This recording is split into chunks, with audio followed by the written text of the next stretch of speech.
What is the scariest story you know that is 100% true?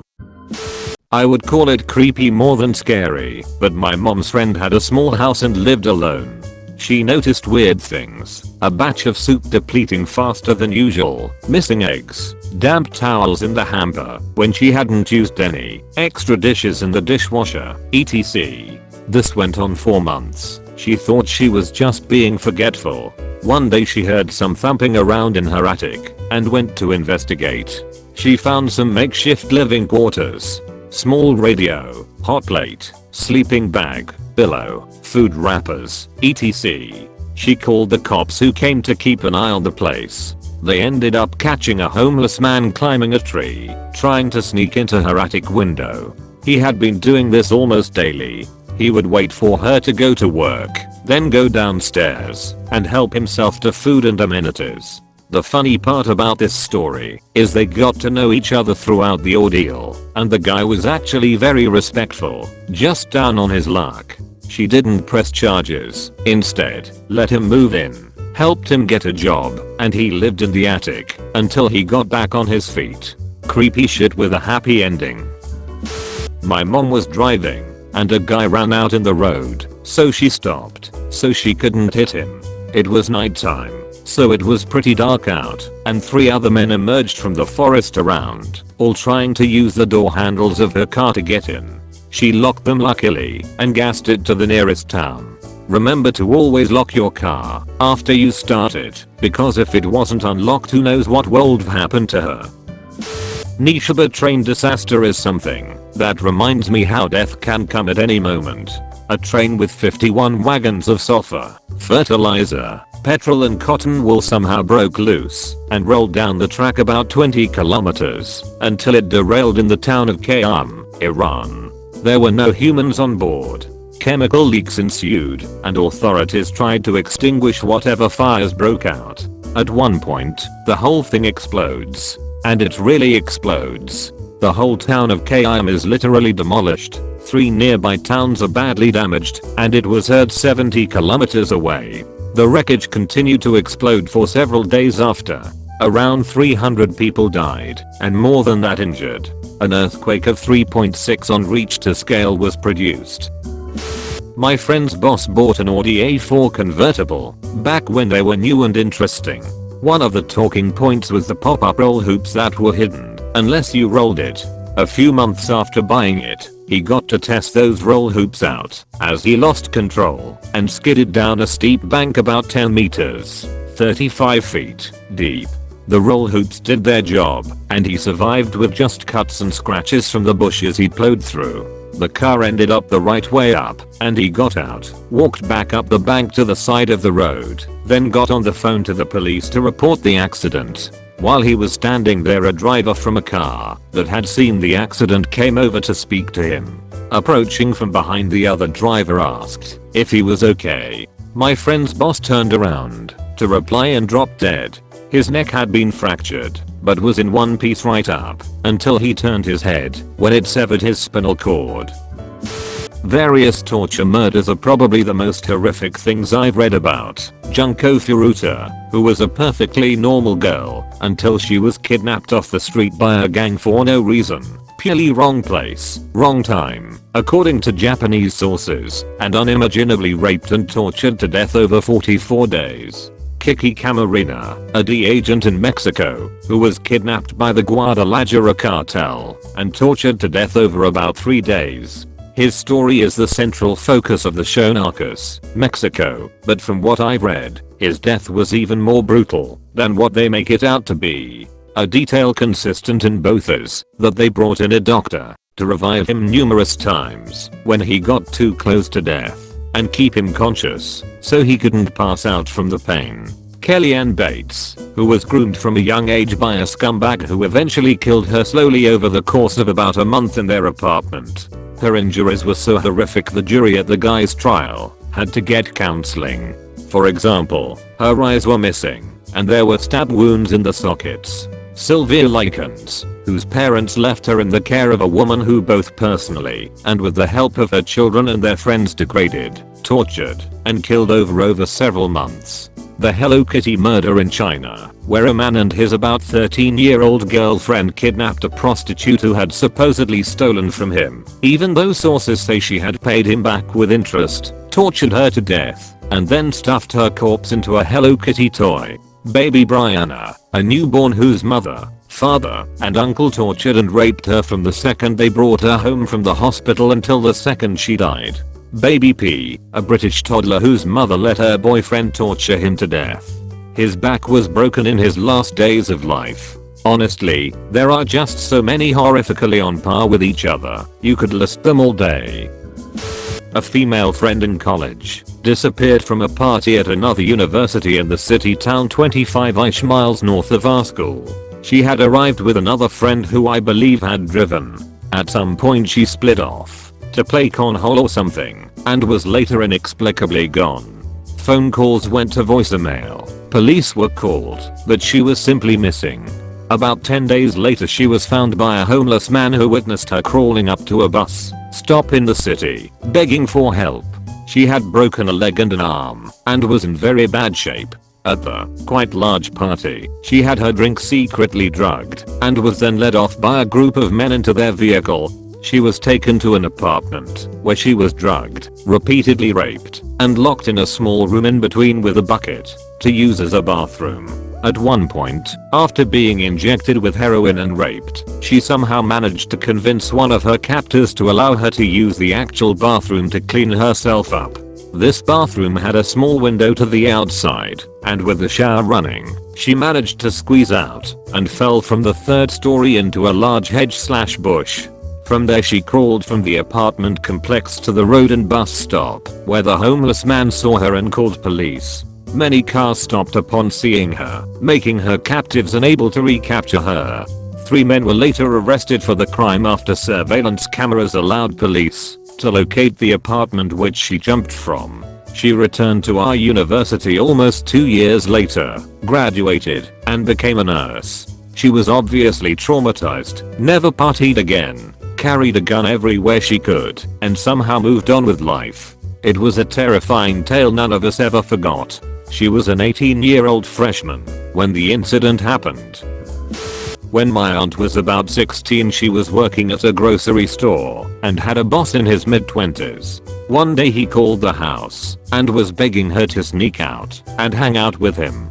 She was considering it because it was her boss and she didn't want to say no. My mom, who is 2 years younger than her, always gets these incredibly spot-on gut feelings. She had one that night and begged my aunt not to go out with him. Thankfully she listened to my mom and told him no, which made him really angry. He ended up going out that night and meeting another girl.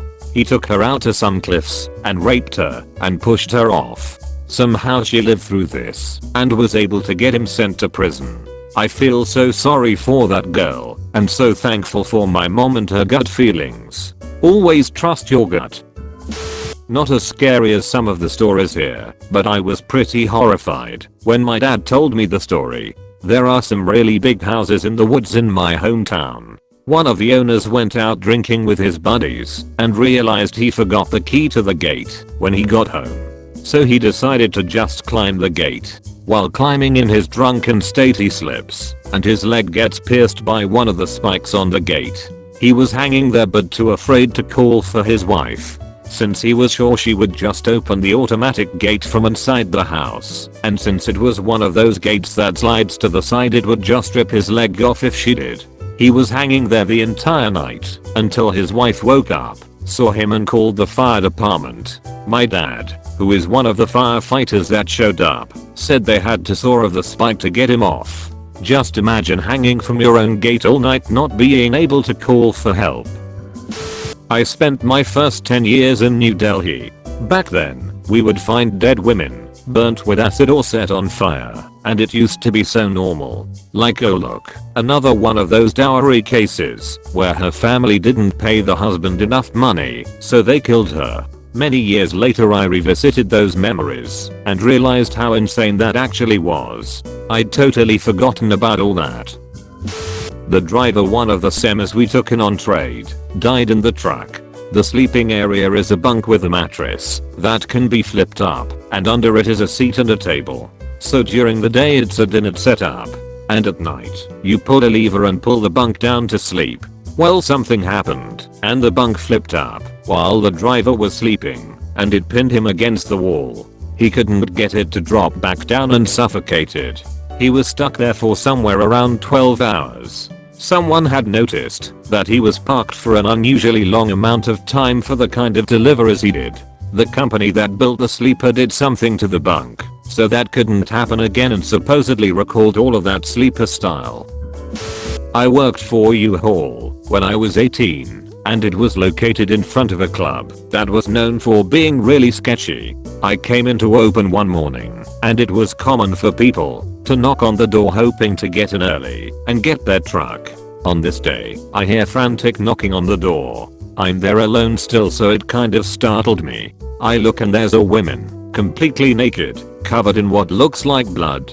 I called the cops and grabbed one of the moving blankets and went outside to cover her up. She smelled really bad and was a mess. Ended up being blood and her own shit she was covered in. Found out later she was drugged at the club that night/early morning, raped and left, blacked out in the alley. It was just a fucked up and surreal situation to be involved in. I was in a crappy motel. The room had bed bugs. I was too exhausted to go to the front desk. I just needed to make it until the morning. I slept in the tub. Hours later I hear someone breaking through the window. I had a big knife with me and ran out into the room to find a man halfway through my window. We stared for a while at each other in shock. I think we both were scared. Then he says, "Is this your room?" I'm like, "Yes, this is my room, man." More staring, then he slowly starts backing out while cursing me for leaving my window unlocked and not expecting him to break in. Motel on what are we? Sacramento. Old janitor from high school, friendly Ecuadorian man who went vaping. Worked at the school for 20 plus years and nobody had a problem with him. I guess his wife was leaving him, and in the process of moving out, he caught her in bed with her new man. Next day, in the middle of town, he opened fire on her, the man, and then killed himself before any cops had time to respond. My friend tripped and fell onto the tracks, landing his face onto the third rail. We kinda stood there in absolute shock because we thought he was dead, but then he said, "Can I move? Will I be electrocuted?" We told him to move instantly and he did. We got him off the tracks, and no less than 2 minutes later a train went zipping by. I think the third rail turned on seconds after his face came off of it. I know that's not scary to a lot of people, but to me, it was because I would have lost a close friend back when I was about 12.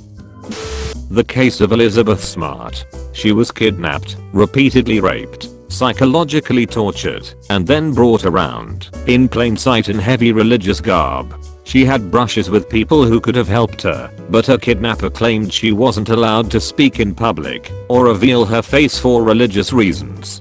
The reason she was rescued is because her sister was awake during her kidnapping and pretended to be asleep. She knew she recognized the voice, but it took her 9 months to remember. It was a guy that used to do yard work for the family. The police didn't believe her because of the elapsed time, but pursued it to appease the family. The story of Mary Vincent always stands out to me. In 1978, 15-year-old Mary was hitchhiking. A man named Lawrence Singleton picked her up. He brutally raped her and eventually made her get out of the car. She planned to run, but he noticed and cut both her arms off. He threw her into a ditch/ravine and left her to die. She packed her stumps with mud to stop the bleeding and spent all night crawling out. She eventually makes it to the highway and starts walking, naked and covered in blood. The first car that saw her sped away in fear. The second car was a couple on their honeymoon. They picked her up and she survived. Edited to @ I was in a rush when I wrote this, so you should definitely read more into the story. It's crazy. From the horrific act itself, to the court proceedings, to the fact that he hardly served any time. Nutty Putty Cave in Utah was sealed up in 2009 after John Jones was trapped upside down in a small crevice while spelunking. When rescue teams finally arrived, he had been upside down for so long that his legs were drained of blood. The only possible way to have gotten him out was to break his legs, which would sent him into fatal shock. He died after being trapped for 28 hours. His body's still in the cave. I've posted this before, but mine. When I was a baby, my dad played on a softball team. Typical social team, out for beers and pizza, after with the guys, family event type thing. My parents were good friends with two of the other couples, both of them had young kids as well. On this occasion, the other two couples had left their kids at one of their houses, with a babysitter they were splitting. They invited my parents back to the house to have some more beers that night, but I was being fussy and my mom nixed the idea, though they would 100% have normally gone back to hang out. Well, it turned out my fussiness on that day saved our lives. When the other parents got back to the house, they walked in on a home invasion. Two men had broken in, tied up the kids and the babysitter and her boyfriend, and were waiting for the parents. Took the parents hostage as well, and made the dads drive with them to bank/a grocery store, where one dad was manager and clear out accounts/a safe. They then came back to the house and slaughtered both families, the babysitter and her boyfriend, kids included. They caught the two guys later on. My dad attended the trials and said it was the first time he had ever had thoughts of supporting the death penalty. It still gives me chills to know how close we came to getting killed that day too. Edit. Wow, you guys are amazing detectives. I have been telling this story for years, and this is the first time I have been made aware that it wasn't me as a baby. It was my sister, 9 years older, born in 72. My dad has been telling me this story wrong for as long as I can remember. Sorry for the confusion, all. Amateur rugby. Guy gets hit pretty hard and dislocates his hip. While waiting for the ambulance, a guy runs up saying he's a physio and can at least relocate the joint. He cracks the hip back into its socket and the guy screams. One of his testicles had been jolted out of place in the accident and had been chilling out in the empty hip socket. Squish. Carol Daronch was at a shopping mall in Salt Lake City in 1974 when she was approached by a man claiming to be a police officer. He said that someone had tried to break into her car and asked her to come with him. He then said he would drive her to the police station, and she got into his car. However, this guy was not a police officer and he did not drive her to the police station but rather pulled into a parking lot. He then cuffed her, pulled out a gun, and threatened to kill her if she resisted. Only, he messed up. He meant to cuff both of her wrists, but only managed to cuff one. She escaped and fought him off despite being hit over the head several times. Her kidnapper was Ted Bundy. He killed another woman just 4 hours later. Her escape also helped identify Bundy, and she is part of the reason he was eventually arrested. The end. Thanks for watching.